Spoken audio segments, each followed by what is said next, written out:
Hello everyone. তো তোমরা সবাই কেমন আছো? আমি তো ভীষণ ভালো আছি। আর আজকে তোমাদের আমি ডেটটা বলে দিচ্ছি, কারণ আমি তো খুব তাড়াতাড়ি ব্লগ পোস্ট করি।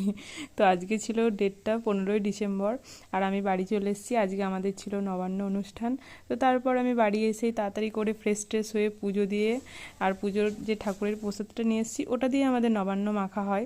তো তারপর আমি এবছরের নবানটা মেখেছিলাম, কারণ এবার আমাদের নবান বানানো হবে না, ভাই না হলে দাদুই মাখে নবানটা প্রতিবার। তো দাদুকে দিলাম, দাদু বলল ভালোই হয়েছে, আর আমিও টেস্ট করলাম। তো নবান খেতে তো আমি এমনিতেই খুব ভালোবাসি। তারপর দুপুরে খাওয়া দাওয়ার পর আমি ঘুমিয়ে পড়েছিলাম।